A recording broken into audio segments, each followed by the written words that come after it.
Alright, ladies and gentlemen, Darkside Phil here, and welcome to my E3 2018 coverage. We're starting off with the very first press conference that took place this weekend on Saturday. It was the EA, Electronic Arts Press Conference. Now, typically this press conference, it's always a mixed bag. Sometimes you get a lot of good stuff, sometimes you get a lot of fluff. A lot of the times during the EA press conference, people get upset because they spend so much time focused on sports games, and let's face it, most people who buy the sports games aren't going to run out and watch E3. They know that the sports games come out every year, and there's really not a reason to spend a lot of time on them regardless, yet they always do, okay? So, as usual, yes, EA was a very big mixed bag this year, but let's go step by step through the entire press conference to outline exactly what happened during it so you can know exactly what went down. I'll give you my opinions on the fly as we start, alright? So, first of all, EA seemed a little different this year. They seemed way less stiff and professional. They opened up the show with some girl. I have no clue who she was. She's like, oh, you should know me from the gaming community. No, I don't. I don't know who you are, but I should say this. She was, in general, a good presenter. She wasn't cringy. She didn't make a lot of out-of-place humor. That didn't, a lot of the times these presenters try to make jokes, they fall flat. She wasn't like that. She just seemed to basically be very by the book, and I actually did enjoy her as a presenter. I didn't get bored of her presenting the show, which was a good thing, okay? So the first thing that they presented was Battlefield 5. Now, we've already know about Battlefield 5 because they kind of spilled the beans a few weeks ago when they already said Battlefield 5 will be set in World War II. It will have a single-player campaign called War Stories, but also multiplayer. They kind of told about some of this stuff in previous weeks, and a lot of people had controversial feelings because they said one of the protagonists in the story of the game will be a woman, and that's not accurate, historically accurate to World War II or whatever, right? So that being said, the show opens with Battlefield 5, and the first thing that they say is, oh, there's so much difference between Battlefield 5 and previous Battlefields. You'll be able to dive and smash through windows. Like, that's something revolutionary for a first-person shooter, right? You'll be able to move the weapons. They show that there's, like, one of those stationary guns that in previous Battlefield games you can use, get kills and take down enemies and stuff like vehicles. You can move the gun. You can use a truck and hook it up to the gun and drive the gun around the map and put it down. All right, so those are a few cool tweaks or things that are different from the Battlefield franchise, I guess. I mean, is it some game-changing stuff that I'm going to want to buy the game right away? No, but at least it's good to see they're at least trying, right? And then they say there's going to be the destruction system from previous Battlefield games will very much be present in Battlefield 5. They show tanks driving through buildings and knocking the whole building down, which is neat. It's interesting because some Battlefield games, the destruction system was very much prevalent, and others not so much. Like, for example, Battlefield 4, yeah, like, you could destroy giant parts of buildings and take out spawn points and stuff for the enemy. Battlefield 1, not so much. Like, yeah, it was present, but it wasn't the prevalent thing in Battlefield 1. So it's interesting that now I guess they're kind of bringing it back to, oh, the destruction mechanic will now be a big thing again in the Battlefield franchise, right? And then they said customizable soldiers, tanks, and weapons. So you'll, during the course of the game, be able to unlock, skins for your weapons. Your soldier will be able to look different and the like, and your vehicles and stuff. Think Call of Duty. I hate to say it, but Call of Duty has been doing this now for several years, completely customizing the characters. And now it seems like, Battlefield's now going that route, realizing that Call of Duty has done it successfully for so long, and that's what people want. So they're going to now, do it in Battlefield as well. Woohoo, right? Then they talk about the single-player campaign is going to be called War Stories. It's going to be different stories of people involved in World War II. I'd throw this back to, exactly how it was with Battlefield 1, where they had the separate stories of people who were involved in World War I. So it seems like this is going to kind of be more of the same. And then they announced the big surprise of the Battlefield part of this show. Battlefield's going to have Royale. Royale! I mean, what an original concept. Something that we've always wanted and never gotten from any games recently. And finally, these game developers are going outside of the box, breaking free of the norms that you would see, and adding Royale to a game. It's... I can't even be sarcastic anymore. Like, you're adding the same mode that's in every other game? Wow! It's just kind of silly. And in all honesty, it's probably going to be tacked on. They said, they tried to push it. Oh, this will be different from any other Royale that you've played in any other game because we're going to have vehicles in it. And, all of our unique mechanics of Battlefield will go into play in this Royale mode. To me, it sounds like it's going to be unbalanced. It's probably just going to be silly. It's going to be tacked on. You know what I mean? Like, Royale really exploded in the last 6 months. Before then, yes, on PC, you had games like, DayZ, H1Z1, PUBG, and then just recently, Fortnite exploded in the last 6 months, so now everyone wants Royale. But they've been working on Battlefield 5 for, 2-3 years? So now, all of a sudden, we're going to make Royale. You see what I mean? It's not like it's something they had in mind all along. Now, because it's popular, now we're going to wedge it in. How good is it really going to be? I like new game modes. Thank you for a new game mode. But at the same time, am I blown away? Royale? Here's the thing. Every game coming out in the next few months is going to have Royale. We already know, Call of Duty has it. And now we know Battlefield has it. Now you got 2 first-person shooters that already are directly competing and have the same game mode. Amongst other, there's many other games that are coming out, Royale. So it's going to become so oversaturated at this point. You know what I mean? It's going to become its own genre. You're going to have these people who only play Royale games and the rest of us play the other games that are left, I just don't really care. And for me, it doesn't add anything significant to the game. I'm not going to be a negative jerk and say, oh, another game mode, that's terrible. No, obviously the more content, the better. But for me, that's not a selling point of getting Battlefield 5. Now I was on the fence, but because it has Royale, oh, I'm right on there. I'm getting fucking Battlefield now, Royale, yeah. No. You know what I mean? I don't know. But I'm sure some people were excited, some people weren't. What was hilarious, the crowd reaction. So he says Royale, and as I say it, you hear the crowd. First sounds they said like, ah, and then all of a sudden you hear, oh. So it's like, oh. The crowd reaction was so bizarre. Like, they couldn't tell how to react because they're like, is this a good or bad thing? We don't even know anymore. There's so many fucking Royale games, we don't know how to react to them anymore. So it was pretty funny. Okay. Let's get into the next game, FIFA. So here we go. Not even 10 minutes into the EA press conference, we're already at FIFA, the first sports game, right? So immediately it's like, oh God, if you don't care about football or soccer, whatever you happen to call it, you can just skip the whole segment. But for me, for what they were getting at, they're adding some new content. Number one, I guess Champions League, which is part of football, will be in FIFA 19. And then they announced FIFA 18, the existing game that's already out, is going to get a whole new mode for the World Cup, which is about to start or take place right now, I guess, because there were qualifying rounds. I guess the formal World Cup didn't happen yet, but the qualifying rounds just did. So he says there's going to be all new free World Cup content for FIFA 18 owners. And if you don't own FIFA 18 right now, you can download the full game for free as a trial, and you can experience the World Cup content for yourself. I guess that's cool. I don't care, because I'm not a sports guy. I don't care about football or soccer, whatever you want to call it.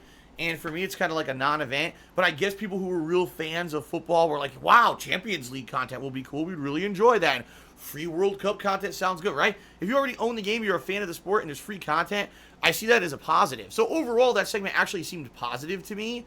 But again, spending time on it when the majority of people who watch E3 are not there to learn about the sports games, it just seems like filler and fluff to me. Okay. Then they open up and start talking about the cloud experience and that they're going to change Origin, EA Origin, soon. And like, what does that mean? So some of you, ladies and gentlemen, might be aware that in the last few months, there's been a new product called Microsoft Game Pass, all right? If you don't know what that is, Microsoft has a monthly fee that they charge you. And if you pay for this monthly fee, you're now able to access all of the Microsoft exclusive properties and titles on a monthly basis. So I think it's $10 a month currently. I could be wrong. $10 a month, you could play Sea of Thieves, you could play State of Decay 2, you could play all the Halo games, and a lot of games that Microsoft has gotten the rights to for free on demand whenever you want, as long as you're paying this $10 subscription fee. For people who buy the Microsoft games, this is a no-brainer. Why spend $60 on every game when I can pay $10 a month and get unlimited access to them, right? For Microsoft, this is a no-brainer. It's a new revenue stream for people who maybe wouldn't have dropped the $60, but now they're getting $10 a month. It's new revenue for them. So EA is doing the same thing. It's called EA Origin or Access Premier, and what it's going to be is just like the Xbox Game Pass. It's a flat rate every month, and you're going to get access to all the EA games. Now, it's funny because they start talking about their games, and they're like, Madden, FIFA, and what was the other one? NBA Live. Oh, and Anthem when it comes out. And I'm like, wait a minute. So let's see. Sports game, sports game, sports game, and a game that we don't know if it's going to be good yet next year. That's a hard sell for me. Now, the other thing is, yes, it includes all of the classic EA games. So if there's EA games from the past few years you missed out on, like Mirror's Edge, Catalyst, or what, it wasn't Catalyst, was it? Whatever the fuck the Mirror's Edge game was called. I don't even remember what the fuck it was called. You know, there's probably 2, 3, 4 big high-profile EA games from the past few years. If you didn't play those, this is a no-brainer. Why go buy them? $10, boom, access to all of them, right? And you can play them all. That's cool. All right, I like that. But again, what this is for EA, it's a new revenue stream. People who we know are not going to buy our games may now do this new subscription-based content to get unlimited access to our games on a monthly basis. So, free money for them, right? And, you know, new stuff for those who maybe would not have bought the EA stuff. Honestly, I'm strongly considering, just like I did with Sea of Thieves, right? Sea of Thieves came out in March, and this was supposed to be the big new Microsoft exclusive IP that's going to be amazing. And I did the Microsoft Game Pass free trial, which was 2 weeks. And I got Sea of Thieves for free. I played it for 3 days, saw all the content in the game, said, this game sucks. Deleted it from my Xbox One, will never play it again. And that was it. And I didn't pay a dime for it, right? What's to stop me from doing that with Anthem next year, right? Anthem is a game that seems like it's going to be on the fence. I'll talk about it because that was the last thing they talked about in their press conference. We're getting to that. But Anthem, I think a lot of people, what's going to happen, oh, I want to try Anthem. They're going to get this Game Pass, play it for a few days. If I like it, great, I'll keep it. If not, we're going to dump it. And then no one bought Anthem. You see what I mean? Like, I think it's going to be kind of the same deal. So it's good long term if EA gets new customers in who aren't going to buy their games normally if they get this Game Pass, right? Or, excuse me, Origin Access Premier. It's not Game Pass like Microsoft calls it. And potentially for the consumer, if you're a fan of, I mean, just think about it this way. Let's say you're a fan of all EA sports games, and every year you get Madden, FIFA, NBA Live. I don't remember if NHL is under them or not, their banner. I think they are. But let's say you buy 3 to 4 sports games a year. If it's $10 a month, which we don't know yet, we don't know what the cost is going to be because it doesn't launch until later in the summer. I should mention that the service is not launched yet. It doesn't launch till later this summer, so we actually don't know the actual cost of what this will be. But let's say it's $10 a month. So in 1 year, $120, that's the cost of 2 games. You get 4. It's a no-brainer. Get it, right? I think the only negative is you can't trade in the games, right? So, I can't trade in my yearly version of this sports game that by the time I go to trade it in is only worth $3 anyway. Oh no, what a big loss. I think this is a win-win for consumers, all right? So we'll see. We don't know yet, but moving forward, this seems like something that could be interesting and a benefit for the consumers, all right? All right, so up next, they shoot to the audience. And in the audience, this girl, again, who I don't know who the hell she is interviewing the guy who's the head of Respawn Entertainment. So for those of you who don't know, Respawn Entertainment is the company that used to work on Call of Duty years ago, and then they don't work on it anymore. Now they work on the Titanfall series. Now, as you guys know, sadly, Titanfall 1 and 2, Titanfall 1 sold a ton because it was an Xbox One exclusive, and everyone wanted to believe there was going to be a great Xbox One exclusive, and it wasn't. It was a multiplayer game that was worth about $30, that was sold for a full $60. It didn't have a story. It was way, basically just overpriced. Titanfall 2, they directly listened to everyone's feedback. They made a game that had a campaign built into it that actually was a good campaign. I played it and enjoyed it, and I actually felt the multiplayer of Titanfall 2 was good. No one played it. Like, compared to the sales of the first game, the second game, why? 2 reasons. Number 1, because people had lost faith because Titanfall 1 was an overpriced mess. And number 2, because that time when they were releasing Titanfall 2, there was Battlefield 1, there was Call of Duty, there was all these other first-person games coming out that already were giant established behemoth franchises, and Titanfall 2 got lost in the shuffle and swept right under the rug, which is exactly what I thought was going to happen. Sadly, no one really got the game. It wasn't very, popular, okay? So, Respawn is working on something new, okay? They're working on Titanfall Battle Royale. No, I'm kidding. That was a joke. They're actually not doing Battle Royale, but I had to wedge a Battle Royale joke somewhere in here. No, so the girl's interviewing the head of Respawn in the audience, and he says, we got something new in store for you. It's going to be a Star Wars property. We're actually making a new Star Wars exclusive game, and we're working with Lucasfilm on this to make it good. And basically he says it's going to be called Jedi Fallen Order, and it's going to take place between episodes 3 and episodes 4 of the Star Wars franchise. For those of you who don't know, this was a very dark time for the Jedi Order, when all the Jedi were basically called outlaws, and the Empire, right, which was now controlling the Galactic Senate, placed a kill order on all the Jedi. So all the Jedi had to go into seclusion and hiding. Remember, that's why Yoda is hiding on Dagobah and stuff like that. So it's going to be a time when the Jedi are all being hunted, and apparently you're going to play as a Jedi. And that's all we know. We don't even know what is it, a first-person game, is it a third-person game, is it action-based, RPG. We don't have a clue, being that it's based on Respawn Entertainment. I'm going to go out on a limb and guess it's probably going to be an action-based first-person game. But he did confirm you could use a lightsaber. So you're probably doing first-person lightsaber duels, plus using force pushes, maybe using guns as well. I don't know. So I don't know. It sounds like it could be good. But a lot of the times we hear, oh, it could be good. I don't know. Respawn, honestly, they're not a bad game developer. They're really not. They've made great games in the past, and these Titanfall games, were not bad games to play. They just really were not games that, number one, they didn't really appeal to the mainstream. And what I mean by that is, like, Titanfall 1, did anyone really want a game with mechs combined with first-person combat? I don't know if anyone asked for that. Mech combat is, like, very outdated at this point. Those Mech Warrior series is something from the past they kind of brought back and tried to make modern, and people didn't really jump on it that much. I honestly think this is a good idea. If they were announced Titanfall 3, I would have been like, what a bunch of fucking idiots. That franchise is dead now. You got to move on to something different because you screwed it up with the way that you released it and everything. So, hopefully, this game ends up being the thing that's kind of the comeback for Respawn. I think they deserve it. I do feel that Respawn kind of has gotten kind of a shit reputation because of Titanfall 1 and 2, even though I don't think they're bad game devs. So I would like to see them maybe put out a lot of effort into a Star Wars game that's a really action-based first-person Jedi combat game, and maybe it'll end up being amazing and put them back on the map. I guess we'll have to see.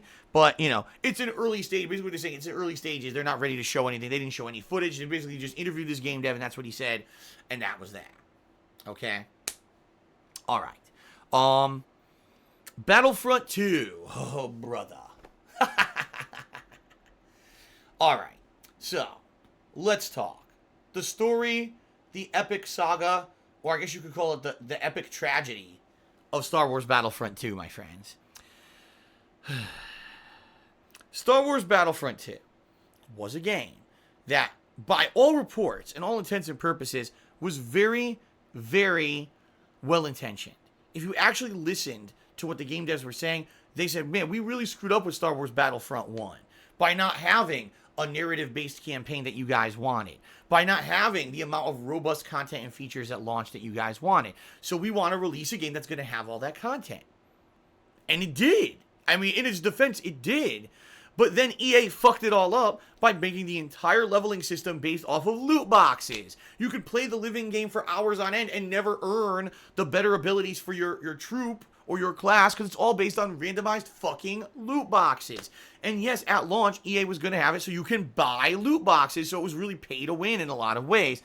Now, they got so much flack at the time, they completely went back on all of that, and they said, all right, we can't do the loot box formula, because so many people were so, fuck this, we're not going to get the game then, that they changed it. They removed the ability to purchase the loot boxes and made it you can only earn them through in-game gameplay, and they've dramatically increased the amount of in-game experience and currency you earn to buy those loot boxes at an accelerated rate just by playing the game naturally. You can unlock the heroes and everything much quicker. Basically, the whole revenue model that EA had schemed to make a cheap dollar off of the nickel and diming of the consumer was blown apart because no one was going to buy the game unless they changed it, okay? Now, in its defense, Star Wars Battlefront 2 was not a bad game at launch. I said the first week to 2 weeks that I played it, I actually liked it. But what ended up happening was the game then degraded more and more the more that I played it into a game that I didn't like.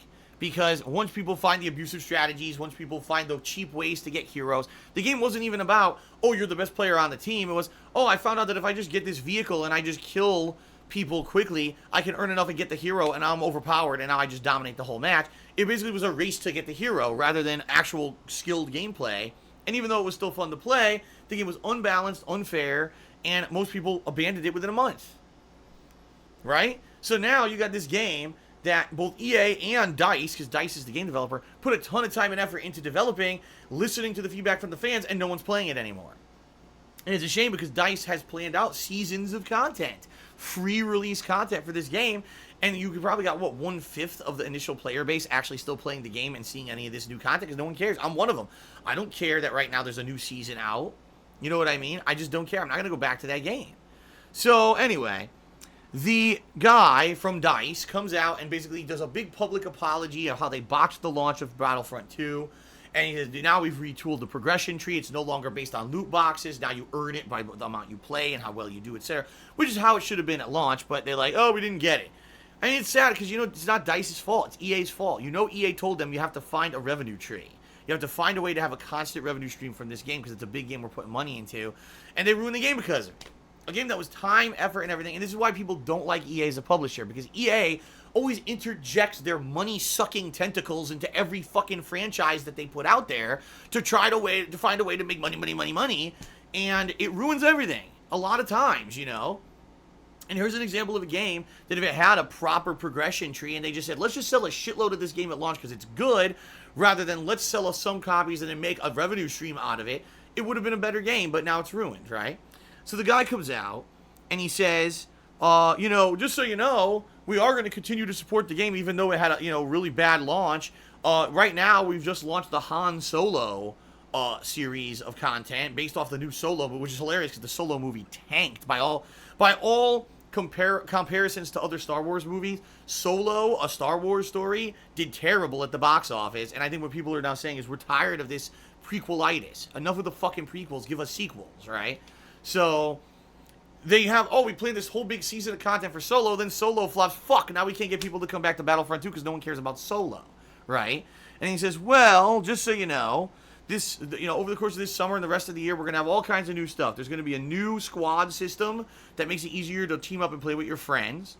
We're going to have a new Starfighter mode where you're going to control Starfighters that are controlled by the heroes. It's like all hero dogfighting, okay?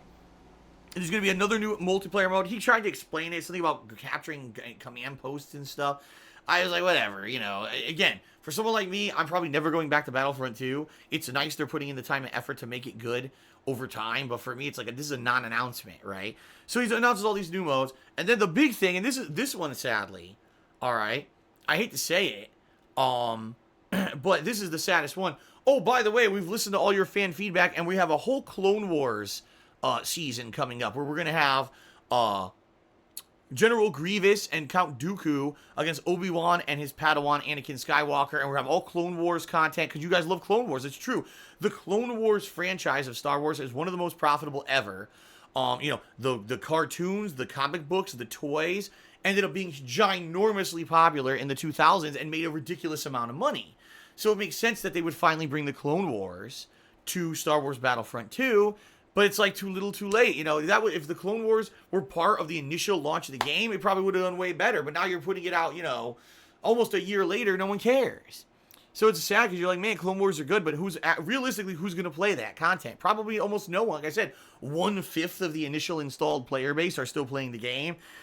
And those are the people who will actually see the Clone Wars content. I honestly felt legitimately sad and bad for this game developer who seemed genuinely sympathetic and just dejected on stage. He seemed like he was depressed because this was a game he put so much work into and no one's playing it anymore. And they're still putting work into it and no one's playing it because of what EA did.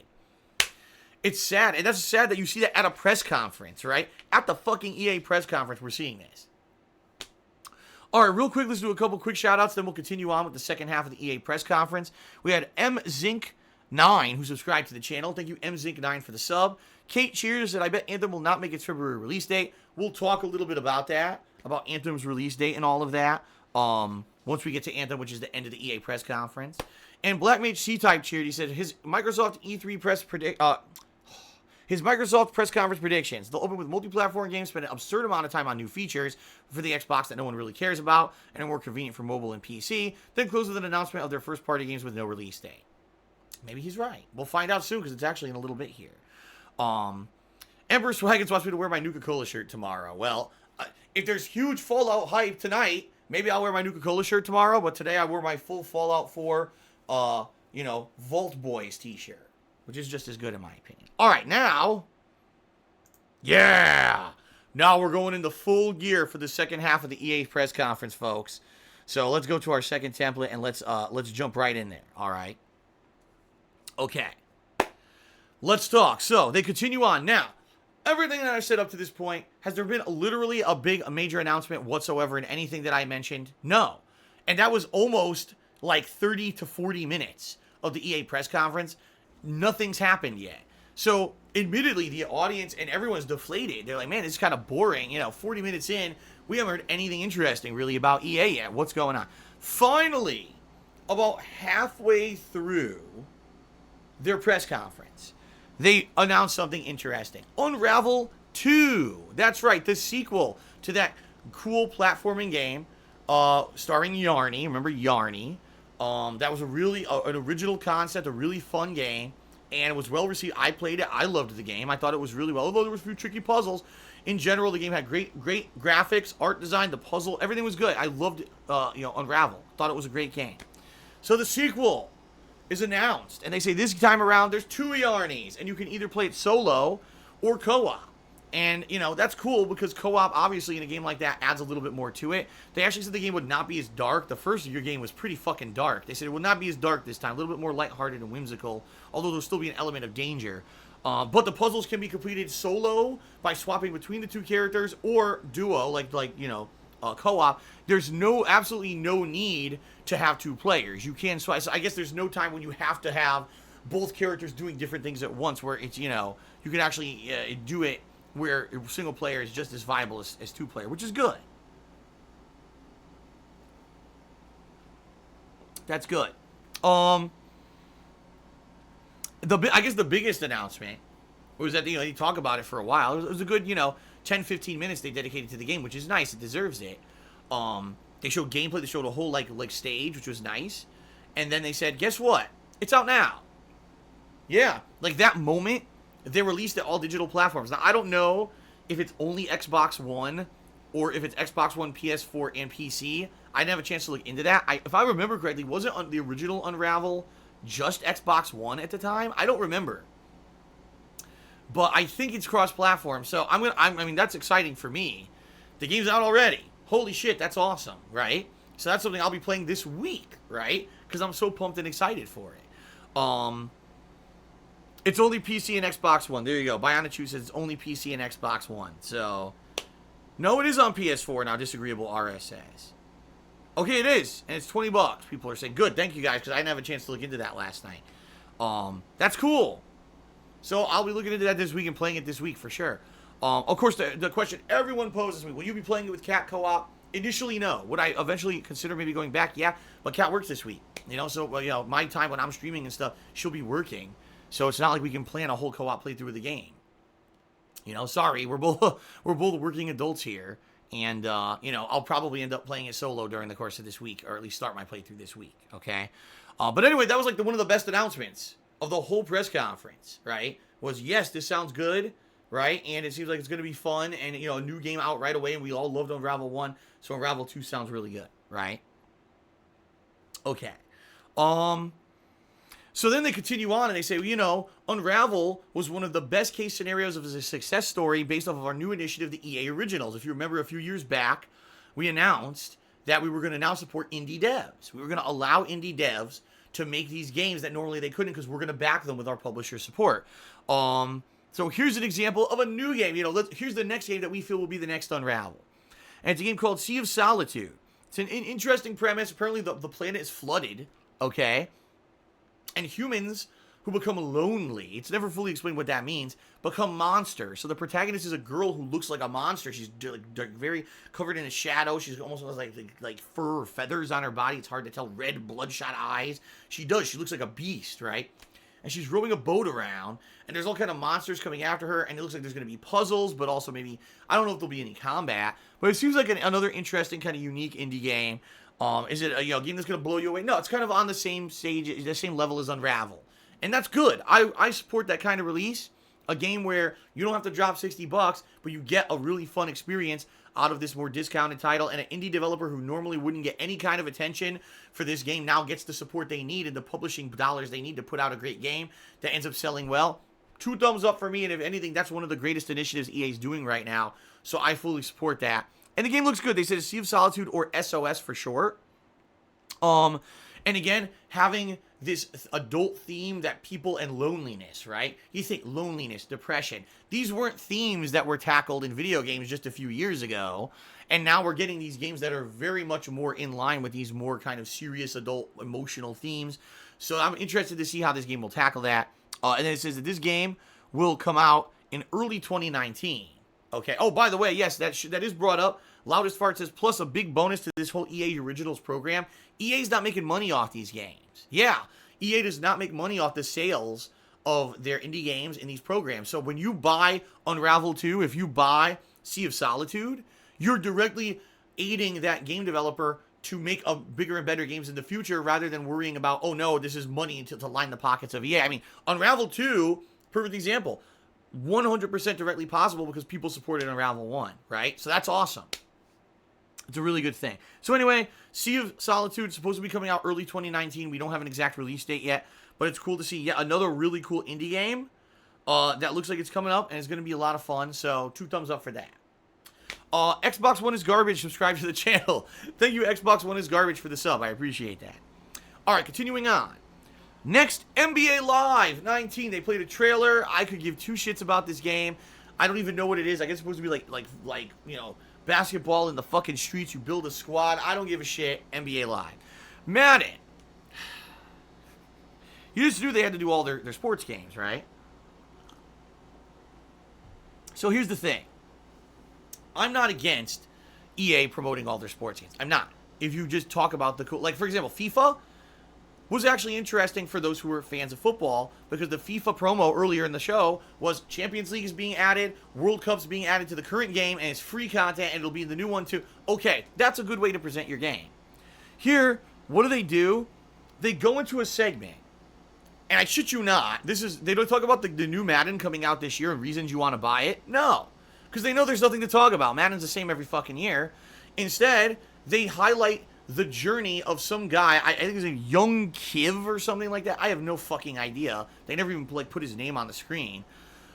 He was a kid who strove to become the champion in Madden. And he had started out as a baseball player in high school who hurt his arm so he couldn't play sports anymore. So he decided to play Madden. And just think about that. I was playing baseball. I hurt my arm, so I sat at home and I play a football game instead. Huh? But anyway, he got to the point where he was able to win, competitions. But for 2-3 years, he really tried to become the Madden champion. He always got to the very top and lost and got crushed in the finals. And then finally this year, he overcame, what do they call it? The curse that was on his back, and he shoved it off, and he won the Madden championship, this championship belt of Madden, and they show him winning the final match or whatever, and then they have another guy come out who I don't even know who he is because they never explain it. It looked like he was a commentator, but he's also a fellow Madden competitive player, and they jibe back and forth at each other a little bit, and basically the whole segment takes about 10 to 15 minutes, and by the time it's over, you're the most boring fucking thing I could possibly see in the United States. Like, I'm just so bored. I'm watching it, and I'm like, if anything, what you've now proven to me is not that these games aren't valid for esports. They are, okay? But we don't care about it. If I'm into competitive Madden, great, I'll seek it out myself. But I don't care about the competitive community, and I don't care about the top guys who they view as e-celebrities. No one else gives a flying fuck. And I've said this for years, that these communities are very inclusive. For example, right now, on Twitch, live streaming right now, people are playing League of Legends, and it's insane. Views are sky high. Everyone, League of Legends. But outside of the League of Legends community, does anyone care about the League of Legends top players? No. And that's how esports kind of is. It's not like mainstream athletics where everyone knows who LeBron James is. Even if you don't watch professional basketball, you know LeBron James. He's a worldwide celebrity. But I don't know who the fuck the person who's the best at NBA 2K is. I don't care, right? And that's how esports is. There's so many games and so many things that are competitive that it's a diluted field. No one cares about these top guys. I do not give a shit about Young Kiv. He did not sell this promo did not sell me. I'm not excited about this kid. He wasn't very exciting. Like, they tried to do comedy back and forth, fell flat. No one laughed at any of the jokes they tried to do. And the whole thing came off as a completely wasted segment. That they could have been talking about Madden, but then you realize they probably didn't because there's nothing to talk about because they're just going to sell you the same game again this year. So that's why they did this whole filler segment instead of actually doing something significant, right? So I hate to say it, waste of time, sold nothing, did nothing, and I'm sorry, actually, in my opinion, actually made the players look bad.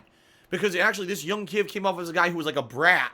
I should have won and I lost. Oh, shucks. And I'm so upset. He's I get way more upset when I lose than happy that I get when I win. What? So that sounds terrible, right? It sounds like a bad person. He's like a sore loser, right? So now you made him look bad in a public platform at E3. No one cares about this guy. I don't ever want to hear about him again, and I don't care about competitive Madden. So that's what EA achieved at E3. Congratulations, EA. You really know what you're doing. Okay, so that's it. We're done talking about Madden because they had nothing else to say. They literally said nothing productive to say about the game. It was just this segment about their champion. All right. So then they all of a sudden, they've got two shoutcasters. All right, two shoutcasters who are sitting down like they're gonna like do commentary on a professional, like a tournament. What is this? You know, what could this be? All of a sudden they show a game that's clearly it's a mobile game, right? But they don't say that right away. And what it is two bases, some troops, these little octagonal spaces on a grid. And you can tell it's a mobile game because it fits widescreen. It fits onto like a phone, right? So you know that it's a mobile game. And so they have these two players come out I've never heard of. I don't know who they are. I don't remember their names. I already forgot their names. Whatever. Two players come out, and they're supposed to be known players, never heard of them. And they start playing this game, and it's an RTS game. So you got little troops going over here, taking over this octagon. They're fighting a motorcycle. Then a tank comes out, shoots this one.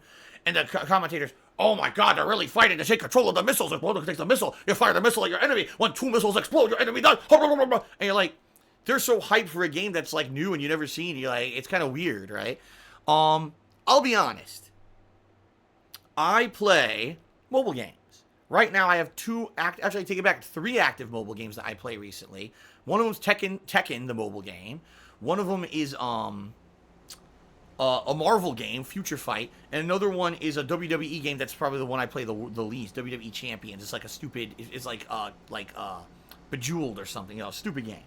But anyway, I like mobile games. I think that they're fun time wasters. This game watching, I was like, this looks like a game that I might be able to get into on my phone, right? And so the match finally ends, whatever, and the commentators are like, all right, so what you just saw was the worldwide debut of Command & Conquer Rivals. And the whole crowd's like, what? Command & Conquer? Now, if you guys aren't aware, because you might not, Command & Conquer was a franchise in the 1990s and early 2000s, incredibly popular PC exclusive franchise that then went out and branched out to do other things and ended up being console ports and the like. But this is an RTS franchise that used to be like one of the staple big RTS franchises before RTS blew up with games like League of Legends. So Command & Conquer's been on hold for a long time. And to hear Command & Conquer's coming back is good, but to hear that it's a mobile-only franchise is like, imagine if you were a longtime fan of the series, right? And now, Command & Conquer is a mobile game only. Right? And that's what I mean. Like, it just seems to me like, is it good news for mobile gamers? Yes. Is it good news for people who like Command & Conquer? Of course not. You wanted to hear an announcement of a new robust game being released for the PC with all the story-based content as well as all the competitive stuff that it used to have. And they're not doing that. They've turned the franchise into a tap-the-screen mobile game. And that's good and bad. It all depends on your perspective. For me, honestly, it's good. I never played the original Command & Conquer games. I would like to try this one. But for everyone else who loves the series, it's bad. And, of course, they're going to be very upset about it. And I can understand the upset, the level of upset that could be felt across the internet when that was announced. So, anyway, Command & Conquer Rivals, if you own an Android device, the pre-alpha build of the game is available today for free. I guess people on iOS have to wait. And they didn't announce when the game's actually coming out fully. So there you go. They might as well just call it Command & Conquer Microtransaction. Because you know that's what it is. It's going to be people who spend a ton of money will unlock all the units and everything early. And it's going to be based solely on microtransactions. So there you go. Shout out to Dark Pendance, who subscribed to the channel. Shout out to Kate, who cheers, says, I actually yelled at the screen during the Madden segment to bring back the FIFA segment. And Yusuke14K just resubbed for the 5th month in a row. Says, keep up the good work. Thank you, Yusuke, for the resub. I appreciate that.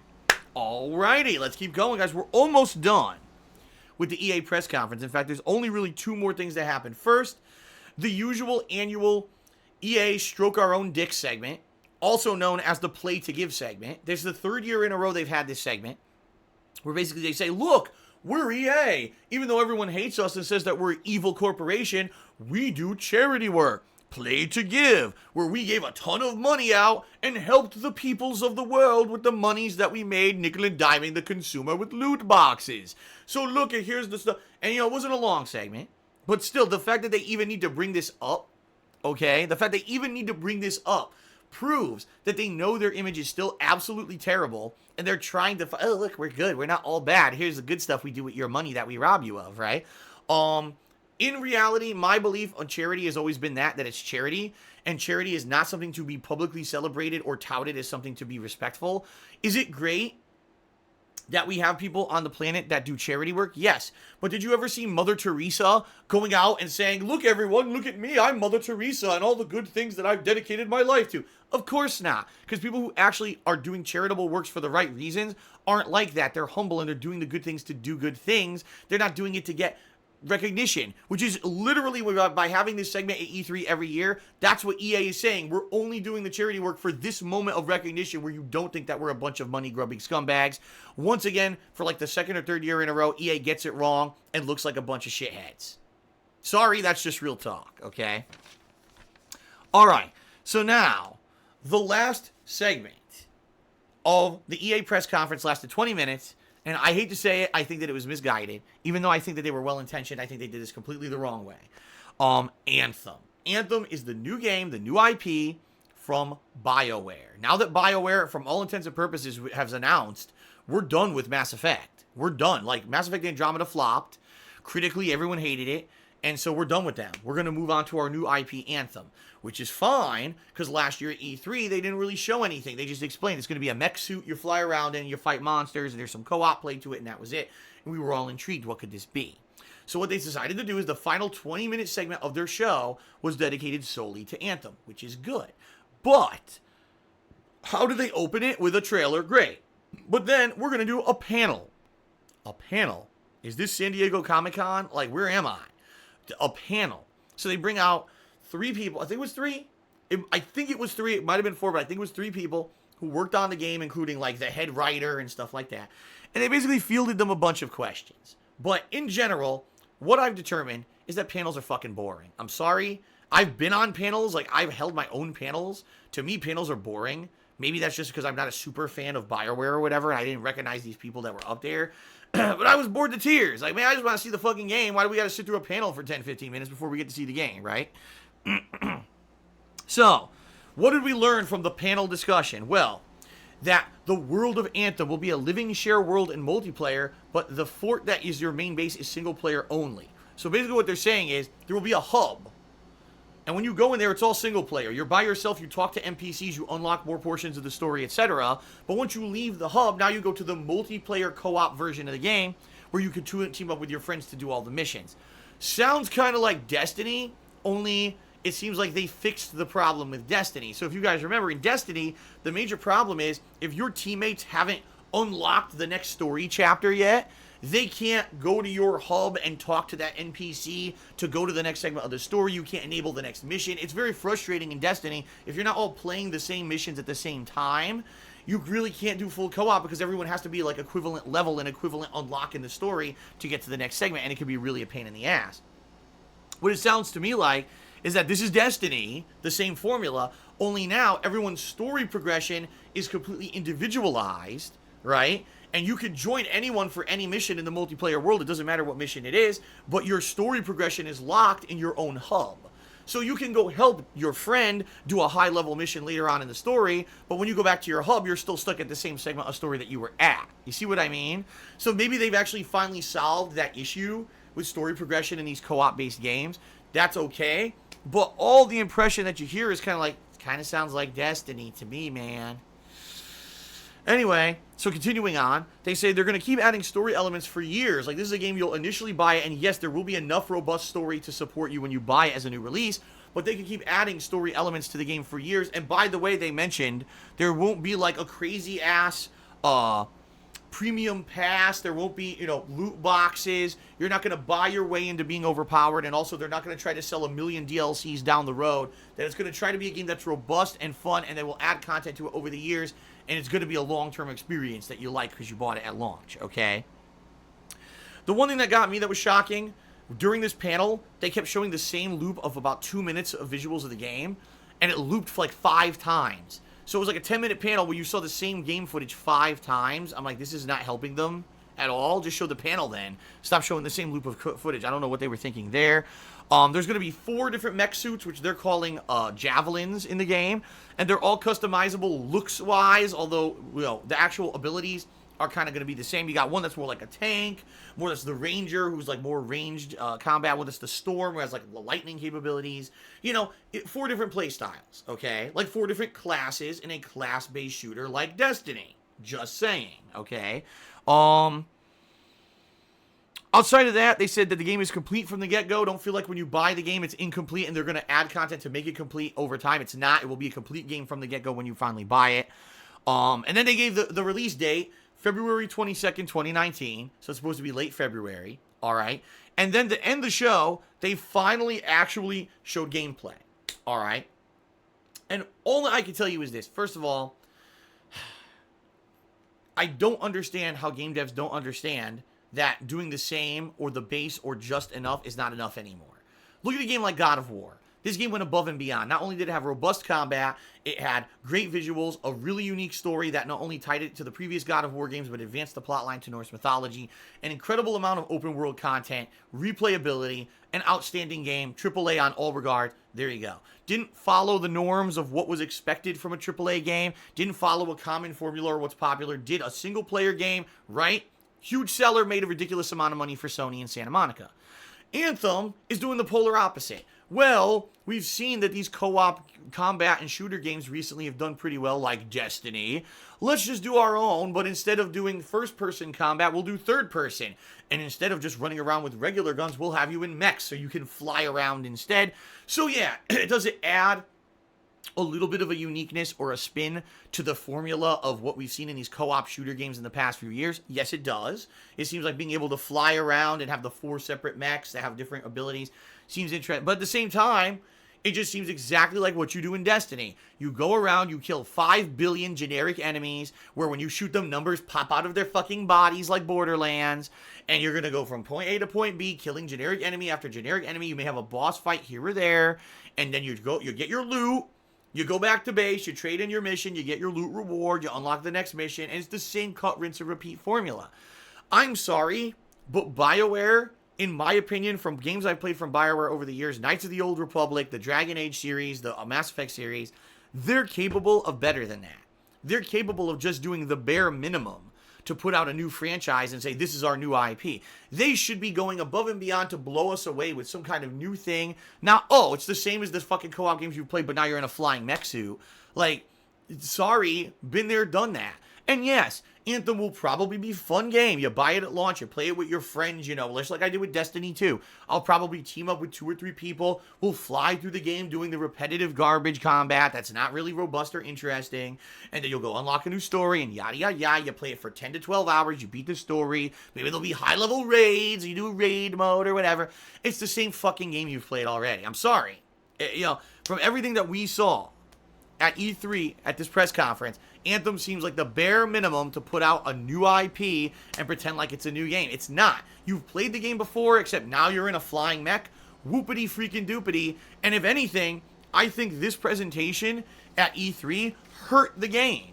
Because last year we didn't know what Anthem was. Now we know what it is, and it looks like the same fucking game you've already played with your friends 3 to 4 times over the past years. And, you know, it's like, what on earth? It's completely deflated me from being hyped for the game. Do I want to play it? Sure. I know it'll be a fun cooperative experience on stream. People will enjoy watching me have camaraderie with 2 or 3 other people who I've teamed up with in the past to do a co-op style game, and it'll probably end up being fun in general. But for the most part, it's going to be a forgettable game that I play for, you know, a few days, few sessions. Within a week, I've seen all the story-based content, and I'll probably never play it again.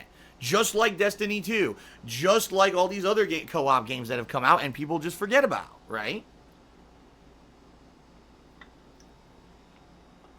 What we really need in the realm of gaming is we need to start having games that are meant for a purpose, and that's not just to make a money. We need a game like God of War that has a robust story, great graphics, but also does something for gaming. It pushes the envelope. It makes you feel like you're playing a unique and robust experience you can't get anywhere else. And that's the problem. When you play Destiny, The Division, Anthem, you're not getting that. You're getting, oh, it's the same kind of game I played before, but you know what? It's fun because I play with my friend. We don't need that anymore. We need more chances, more risks, more uniqueness, more fun stuff.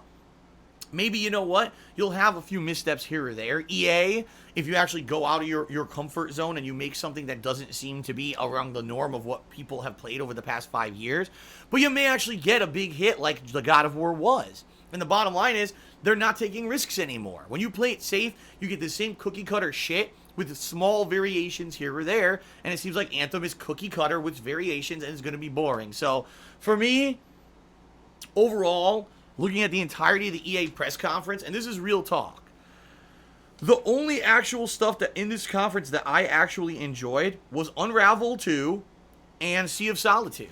The two indie games, the games with the least support that probably will sell the least out of everything that was talked about in the press conference, were the only things that seemed interesting to me. Everything else was rehashed, fluff up the stuff that we don't care about. Oh, we have nothing to talk about, so talk about the pros of Madden instead. You see what I mean? Like, it just seemed like a big fluff press conference where they knew they didn't have a lot to talk about this year. So, just bullshit us. And Anthem being the conclusion and then showing that it's a game you've already played is just kind of so deflating. Like, is this where modern gaming is going, to the point where every game's the same?